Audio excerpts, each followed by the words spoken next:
Hello friends, welcome back to our channel पढ़ with शौर। तो आज के इस वीडियो में हम लोग पढ़ेंगे class 6 civics chapter 8 urban livelihood. तो आज की इस वीडियो में हम लोग क्लास 6 सिविक्स का जो 8 चैप्टर है अर्बन लाइवलीहुड, इसे स्टार्ट करने वाले हैं। तो चलिए शुरू करते हैं। Working on the street. This is the city where my cousins lives. I have been here only a few times. It is very big. Once when I come here, my cousins took me around. We left the house early in the morning.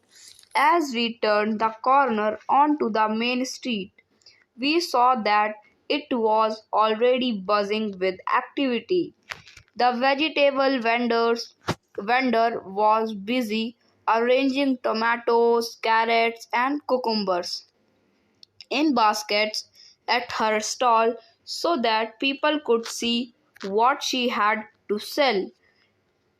Next to her stall was a lovely, colorful one that sold all kinds of flowers.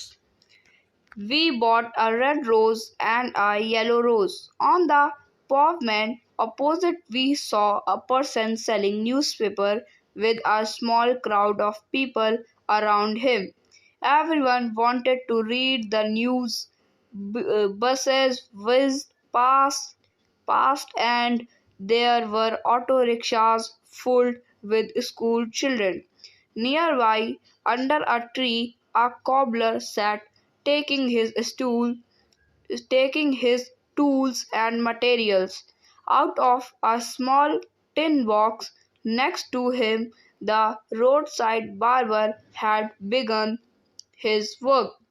He already had a customer who wanted an early morning shave.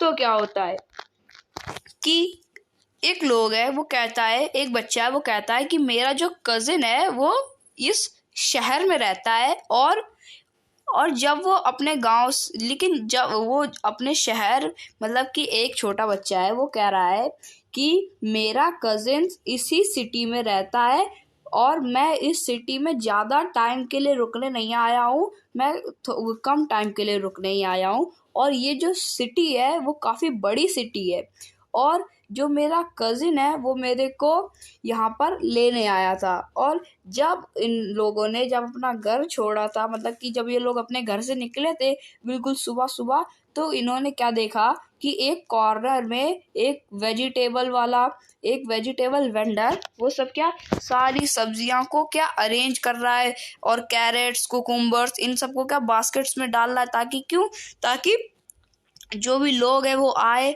और उनको जो चीज़ खरीदनी हो वो खरीद सके और अपने घर जाएं। तो और उसी वेजिटेबल वेंडर के बगल में एक और स्टॉल था जहाँ पर एक आदमी बहुत ही लवली, बहुत ही कलरफुल काइंड के क्या फ्लावर्स बेच रहा था। और उन्होंने एक रेड रोज और एक येलो रोज भी खरीदा। और उसी के अपोजिट साइड एक आदमी क्या न्यूज़पेपर को भी क्या बेच रहा था, और उसमें क्या उसके न्यूज़पेपर जहाँ पर बेच रहा था वहाँ पे कुछ लोगों की क्या भीड़ भी लगी थी, थोड़ी बहुत भीड़ लगी थी। क्योंकि सुबह सुबह सब लोग न्यूज़ पढ़ना चाह रहे थे। वहाँ पे बसेस चल रही थी, सुबह सुबह के बात है, तो बसेस निकल रही थी। वहाँ बसेस अपना वहाँ पे बसेस हॉर्न बजा रही थी। और जो ऑटो रिक्शाज है वो पूरे सुबह सुबह भर चुके थे। किससे? स्कूल चिल्ड्रन से, क्योंकि ऑटो रिक्शा में सुबह सुबह बच्चे स्कूल जाते हैं। और उन्होंने बगल में देखा तो एक ट्री के नीचे एक कॉबलर बैठा था और वो अपना क्या टूल्स सब लगा रहा था ताकि क्या वो अपना काम कर सके। और उसी टिन बॉक्स और उसी किसमें जितने भी उसके टूल्स थे वो किसमें एक छोटे से टिन बॉक्स, एक छोटे से टीन के डिब्बे में रखे हुए थे। और उसके बगल में ही उसके रोड साइड में ही क्या एक बार्बर बैठा था और वो भी क्या बाल काट रहा था, वो भी अपना काम कर रहा था। और उसके पास भी क्या एक कस्टमर पहले से ही बैठा था जो कि क्या चाहता था कि सुबह सुबह जल्दी से क्या शेव हो जाए, शेविंग करवाने आया होगा, तो कह रहा था सुबह सुबह जल्दी से उसकी भी क्या शेविंग हो जाए। A little way down the road, a woman was pushing along a cart with all kinds of plastic bottles, boxes, hairpins, clips, etc. in it, while another person on a cycle trolley was carrying vegetables to sell to people in their houses.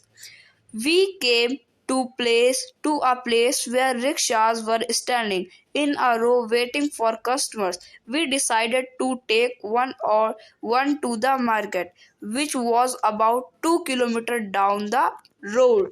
तो उन्होंने क्या बोला कि फिर वो बोलता है कि उन्होंने फिर थोड़ी देर बाद देखा तो वहाँ पे क्या एक रोड में क्या हुई कि एक वुमेन आई जो कि एक कार्ट है उसे धक्का दे रही है, उसे पुश कर रही है, जिसमें बहुत बहुत तरह तरह की प्लास्टिक है, बॉटल है, बॉक्सेस है, हेयर पिन्स है, क्लिप्स है, ऐसी बहुत सारी चीज़ें हैं जो उसमें रखी हुई हैं और उसे धक्का दे रही है, कोई सामान बेच रही होगी। और उन्होंने फिर एक अनदर पर्सन को देखा, वो क्या कर रहा था, वो एक साइकिल ट्रॉली को उस साइकिल ट्रॉली थी, मतलब कि एक ट्रॉली थी, उसमें साइकिल के टायर लगे थे और उसमें वेजिटेबल्स रखे थे और वो वेजिटेबल्स वो आदमी बेच आता सबके घर जा जा करके।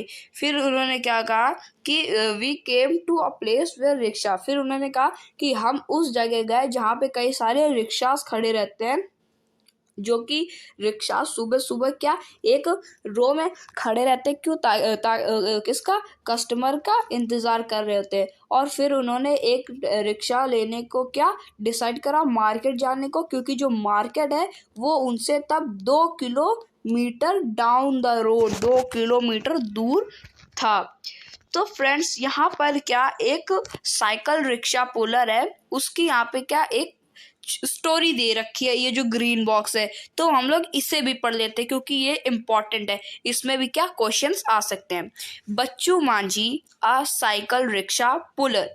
I come from a village in Bihar where I work as a mason. My wife and 3 children live in the village. We don't own land.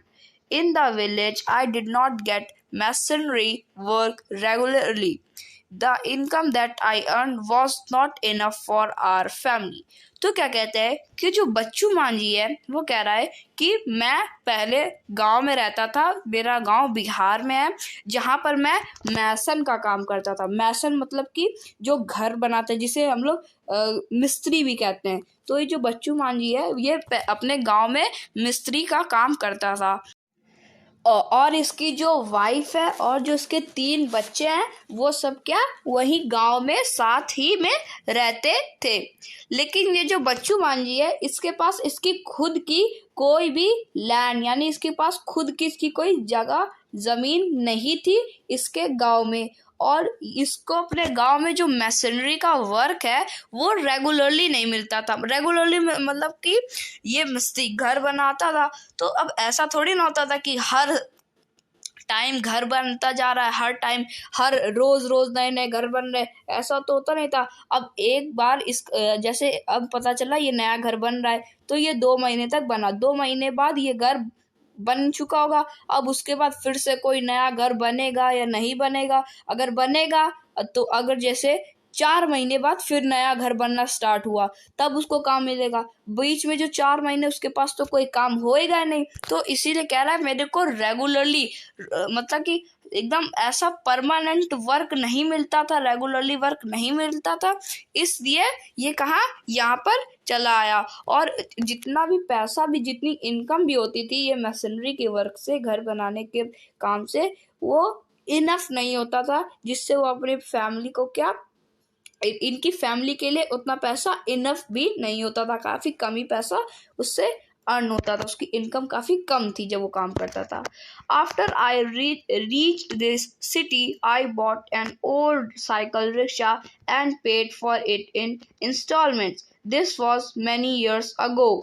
यानी कि और फिर बोलता है कि जब मैं ये इस सिटी में आया तो मैंने क्या करा कि मैंने एक पुराना सा ओल्ड रिक्शा खरीद लिया और इसे मैं इंस्टॉलमेंट्स में इसकी पेमेंट करता हूँ। इंस्टॉलमेंट मतलब कि किस्त, यानी कि जैसे कि अब सपोज हम लोगों को मुझे एक फ़ोन खरीदना है जो कि आता है 10,000 का। अब मेरे पास 10,000 रुपये तो है नहीं, तो मैं इसे कैसे इंस्टॉलमेंट में ले लूँगा। जैसे कि मैंने 5,000 रुपये दे दिए और 5,000 रुपये जा कर के उसको जमा कर दिए और फ़ोन ले लिया, और हर महीने मैं उसे हर महीने में उसे 1,000 रुपये दूंगा। 5 महीने तक मैं उसे 1,000 रुपये दूंगा, तो 5 महीने तक 5,000 रुपये उसे और चले जाएंगे। पहले के 5,000 रुपये और अभी 1,000 करके देने में, तो टोटल कितने उसके पास 10,000 हो जाएंगे। फिर मेरी पे और फ़ोन भी हमारा आ जाएगा। तो इसी को इंस्टॉलमेंट्स या किस्त भी कहते हैं। तो ये सब वो किस्त में उसकी पेमेंट करता रहा, और ये करते हुए इसको काफ़ी साल हो गए हैं। I come to the bus stop every morning and take the customer wherever they want to go. I work till 8:30 in the evening. I take rides up to 6 kilometers in the surrounding areas. Each customer gives me rupees 10 to 30 per trip depending on the distance. When I am ill, I can't do this work, so on those days I don't earn anything. फिर कहता है कि मैं रोज सुबह bus stop जल्दी जल्दी चला जाता हूँ कस्टमर के लिए, और मैं सुबह 8:30 बजे से काम करना शुरू कर देता हूँ। और कहता है कि मैं 6 किलोमीटर दूर तक की जहाँ पर मैं हूँ, जैसे कि मैं पॉइंट ए में खड़ा हूँ, तो पॉइंट ए से 6 किलोमीटर दूरी तक जितनी भी जगह आएंगी वो सब मैं कवर कर लूँगा। लेकिन अगर उससे ज़्यादा आती मैं नहीं कवर कर पाता, उसमें काफ़ी मेहनत भी लगती है। और हर एक प्रत्येक, यानी कि हर एक कस्टमर मुझे 10 से 30 रुपए तक देता है, और ये पैसे डिपेंड होते हैं कि कितना डिस्टेंस हुआ।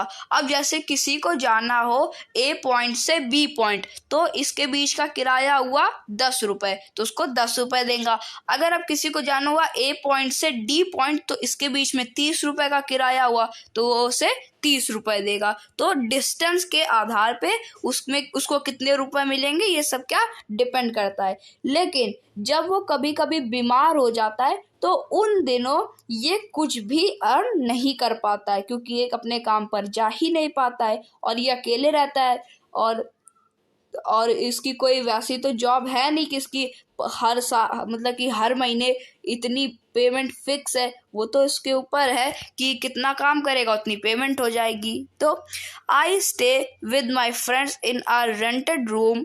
They work in a near by factory. I earn between ₹200 to 300 every day, out of which I spend ₹100 to 150 on food and rent. I rest, I save for my family. I visit my village 2 or 3 times a year to see my family. Though my family survives on the money I send, my wife also earns from agricultural work that she gets once in a while.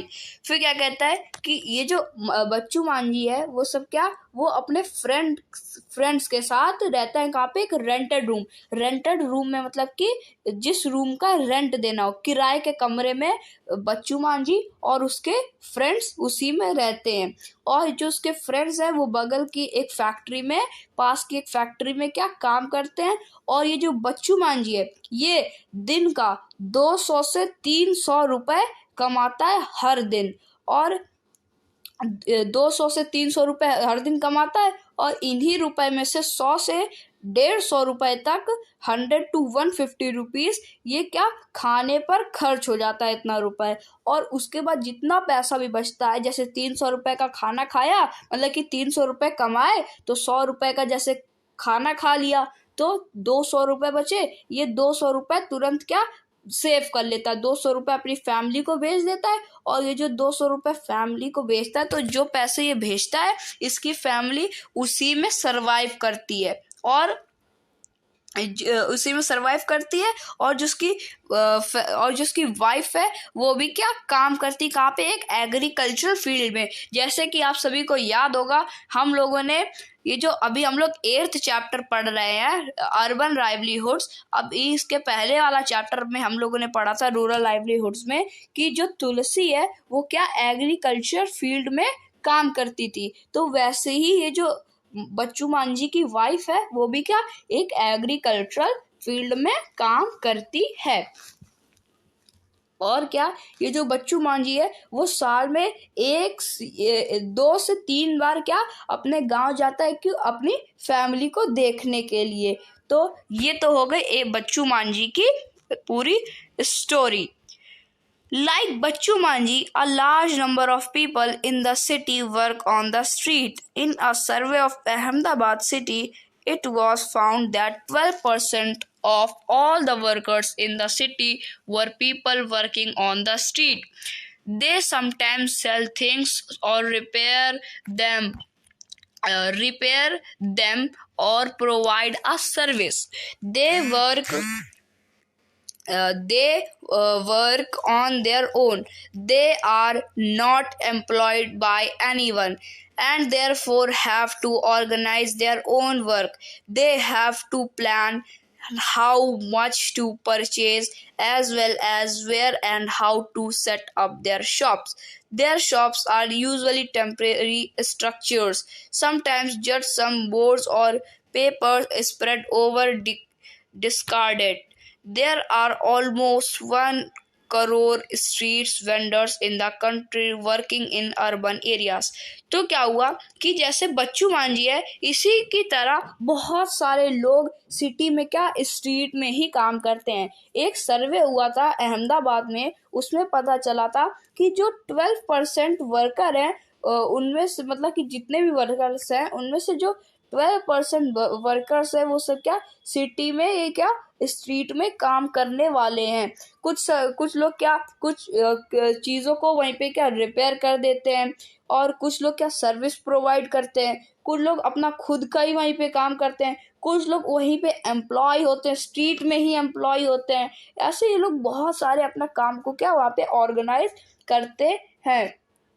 और उनको क्या कुछ चीज़ खरीदनी हो या मतलब कि कोई भी चीज़ बेचनी हो, वो भी वहीं पर स्ट्रीट में आकर के बेच देते हैं। और जो उनकी शॉप्स होती है ना, वो कैसी होती है, टेम्परेरी होती हैं, यानी कि यहाँ लगाई फिर उसके बाद कहीं और लगा दी। अब जैसे आप लोग इसमें देख पा रहे हो, फोटोग्राफ में देख पा रहे हो कि एक कार्ट है, उसमें क्या साइकिल के टायर लगे हुए हैं, 3 टायर। तो ये क्या इसमें क्या एक जगह भी बनी हुई है थोड़ी सी। तो इसमें क्या अगर कोई सामान रख दे, जहाँ पे मैं प्रेस कर रहा हूँ, आप इधर देखिए, अगर यहाँ पे कोई सामान रख दिया जाए और उसके बाद जाकर उसको बेचा जाए एक जगह में, तो वो वहाँ बिकेगा। उसके बाद इसको कहीं और लोकेशन में जाना हो तो ये अपना यही ठेला लेकर के दूसरे लोकेशन में चला जाएगा, वहाँ जा करके बेच देगा। तो ये जो इनकी शॉप्स होती है ना, ये टेम्परेरी स्ट्रक्चर्स होती है। और कभी कभी इसमें क्या थोड़े बहुत बोर्ड्स भी लगा दिए जाते हैं। और बताया जाता है कि ऑलमोस्ट कंट्री में 1 करोड़ स्ट्रीट वेंडर हैं जो कि अर्बन एरियाज में काम करते हैं। अर्बन एरियाज मतलब कि शहर के एरिया में काम करते हैं। 1 करोड़ स्ट्रीट वेंडर्स हैं अपनी कंट्री में जो कि अर्बन एरियाज में क्या काम करते हैं। Street vending was still recently looked upon only as a obstruction to traffic and to people walking. However, with the effort of many organizations, it is now recognized as a general benefit and and as a right of people to earn their livelihood. The government is thinking about modifying the law that bans street vendors so that they have a place to work and that there is also a free flow of traffic and people. Hawking zones have been suggested for towns and cities. It has also been suggested that mobile vendors should be allowed to move around freely. Hawkers need to be part of committees that are set up to take these and other decisions relating to them. तो क्या होता है कि जो street vending है ये अभी तक क्या एक ऑब्स्ट्रक्शन जैसा दिखता था लोगों को, यानी कि जो स्ट्रीट में आके काम करते हैं, स्ट्रीट में आकर कुछ भी बेचते हैं, लोगों को लगता है ये कुछ कर नहीं रहे, फालतू में ट्रैफिक यहाँ पर लगा रहे हैं। लेकिन इनको पता नहीं कि जो जितने एफर्ट से ये लोग ऑर्गेनाइजेशन जो है इनकी जो जिसमें काम कर रहे हैं उनको क्या कितने मेहनत, मतलब कि जो भी ये काम कर रहे हैं, जितना भी ये सब क्या अर्न कर रहे हैं, ये सब क्या अपने लाइवलीहुड के लिए ही कर रहे हैं, अपने रहन सहन के लिए ही कर रहे हैं, कोई ट्रैफिक नहीं लगा रहे हैं। और ये जो गवर्नमेंट है अब इसको सोचना चाहिए, जो अपना लॉ है इससे जो उसको मॉडिफाई करना चाहिए। क्यों? उस लॉ को, जिस लॉ ने क्या बैन कर रखा है स्ट्रीट वेंडर्स को, ताकि वो भी क्या यहाँ पर आकर के उनका भी एक प्लेस ऑफ वर्क हो जिसमें वो काम कर सके। और इनके जो लोग सोचते हैं कि ये सब क्या ट्रैफिकिंग पीपल है, उससे क्या इनको छुट्टी मिले, मतलब कि उनको क्या ये विचारधारा चली जाए कि ये सब क्या एक ट्रैफिक ऑफ पीपल ही हैं। और जो हॉकिंग जोन होते हैं जो टाउन और सिटीज़ में, उन सब में ये सजेस्ट करना चाहिए बिल्कुल। और hawkers need to be part of committees, और जितने भी ये सब हॉकर्स हैं इनको भी क्या हमारी कम्युनिटीज का क्या पार्ट होना चाहिए, और इनसे भी रिलेट करके क्या डिसीजंस ही बनाने चाहिए। ऐसा हमारे गवर्नमेंट को क्या अपने लॉज को मॉडिफाई करने की ज़रूरत है। तो फ्रेंड्स, ये जो हमारा टॉपिक था ये तो कंप्लीट हो चुका है। अब जो हमारा नेक्स्ट टॉपिक है इन द मार्केट, वो हम लोग करेंगे नेक्स्ट वीडियो में। आज की इस वीडियो में इतना ही, मिलेंगे नेक्स्ट वीडियो में नेक्स्ट टॉपिक के साथ। तब तक के लिए थैंक यू वेरी मच।